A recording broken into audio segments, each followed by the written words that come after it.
राजधानी लखनऊ के ताज होटल में मिडलैंड हेल्थ केयर के द्वारा कार्डियो रेस्पिकॉन कार्यक्रम का आयोजन किया गया।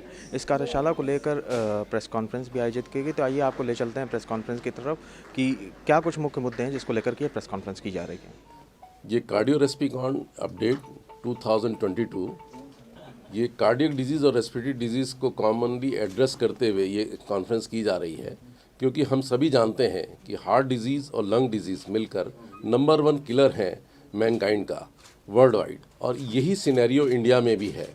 इंडिया में एक डेटा कहता है कि लगभग 47 लाख लोग हार्ट डिजीज़ से और 20 लाख लोग लंग डिजीज़ से मर जाते हैं हर साल। तो ये अपने आप में एक बहुत बड़ा नंबर है। अगर हम कोविड के संदर्भ में देखें तो कोविड में लगभग 5.5 लाख मौतें हुई इस देश में पिछले 2.5 सालों में, जो कि अपने आप में एक बहुत बड़ा नंबर था, क्योंकि ये अपने आप में एक ऐसी समस्या थी एकदम से पिछले 2.5 वर्षों में हुई और पूरे दुनिया को इसने अपने जकड़ में ले लिया। लेकिन जो है ये अगर उसके अलावा अगर हम पुरानी बीमारियों की ओर देखें तो जो हमेशा से रही हैं, जैसे कि हार्ट डिजीज़, लंग डिजीज़ और इनसे होने वाली जो मौतें हैं, उनकी तरफ हमारा ध्यान शायद अभी उतना नहीं जा रहा है। कोविड के समय में हम सब ध्यान कोविड पर लगाए हुए हैं। तो हमको ये देखना है कि ये जो प्रॉब्लम है इनके बारे में सही तरीके से लोग जानें, और जो नए एडवांसमेंट हुए, जो न्यू टेक्नोलॉजीज़ आई हैं जिसकी वजह से हम अपने मरीजों की ज़िंदगी बेहतर कर सकते हैं, उसके लिए इस कॉन्फ्रेंस को हम लोगों ने ऑर्गेनाइज़ किया है। इसका उद्देश्य यही है कि हम जो नया कार्डियक में है, जो लंग में है, उसके बारे में बात करें। आप सभी डॉक्टर्स को जिसकी इन्फॉर्मेशन नहीं है, जो बहुत सारे डॉक्टर्स हमारे पेरिफेरी में हैं, उनको एक्सपोजर नहीं है कि नई चीज़ें क्या आ गई हैं इस फील्ड में, जिसके बारे में वो जानेंगे तभी वो उसका फ़ायदा अपने मरीजों को पहुंचा सकेंगे। कोविड के बारे में ये है कि पिछले 2.5 सालों में पूरी दुनिया में कोविड ने पूरे सभी तरीके का जन सामान्य जीवन को त्रस्त कर दिया और लगभग हर देश को इसमें प्रभावित किया।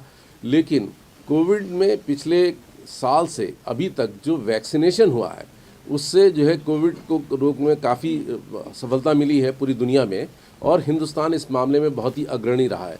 हमने अपनी ज़्यादातर आबादी को वो इम्यूनाइज़ कर दिया, उससे जो है कोविड के प्रसार को रोकने में सफलता पाई। हालांकि कोविड के कुछ नए म्यूटेंट आ गए, जैसे ओमिक्रॉन है, और इसकी वजह से प्रसार अभी कुछ बढ़ा है। लेकिन अच्छी बात यह है कि ओमिक्रॉन में ज़्यादातर बीमारी एक हल्की बीमारी सर्दी जुकाम की तरह है, वो फेफड़ों को नहीं पकड़ता, और इसकी वजह से उसमें जान का खतरा भी बहुत कम है।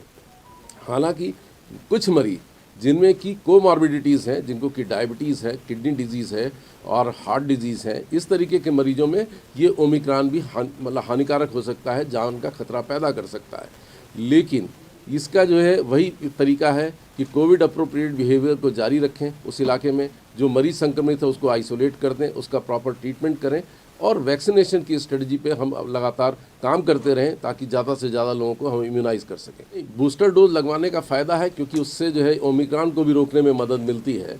तो बूस्टर डोज का फ़ायदा है, लगवा लेना चाहिए। जिन लोगों को भी एलिजिबिलिटी है उसकी बूस्टर डोज ज़रूर लगवाना चाहिए। तो जैसे मैंने बताया कि हम लोग बात कर रहे हैं कि कार्डियक डिजीज़ में और लंग की डिजीज़ में, अभी जो कार्डियक डिजीज़ में बहुत सारी नई विधाएं आ गई हैं। डॉक्टर स्वप्निल पाठक हैं हमारे को ऑर्गेनाइजिंग सेक्रेटरी, वो भी बताएंगे कार्डियक डिजीज़ के बारे में।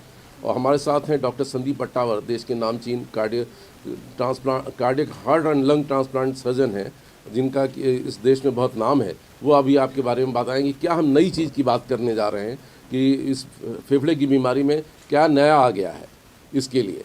तो इसमें जैसे कि बहुत सारी विधाएं हैं, जैसे कि अभी नई बात कर रहे हैं हम लोग कि इक्मो एक जो है नई फैसिलिटी है। जिन मरीजों को वेंटिलेटर से हम ज़्यादा ऑक्सीजनेशन प्रॉपर नहीं कर पाते हैं, उन मरीजों को जीवन बचाने में मुश्किल होती है, उनको हम इक्मो पे ले लेते हैं, एक्स्ट्रा कार्पोरियल मेम्ब्रेन ऑक्सीजनेटर पर। उसके द्वारा उस मरीज़ का ऑक्सीजनेशन हम इम्प्रूव कर लेते हैं। और बहुत सारी चीज़ों के लिए हमें एक्मो की आवश्यकता है, जिसमें लंग ट्रांसप्लांट भी एक आवश्यकता है। अगर मरीज़ को लंग ट्रांसप्लांट के लिए जाना है और मरीज़ वेंटिलेटर में मेंटेन नहीं है तो हमें एक्मो पे रखना पड़ता है। तो ये एक नई टेक्नोलॉजी, इसके बारे में भी हम लोग बात कर रहे हैं लंग के बारे में।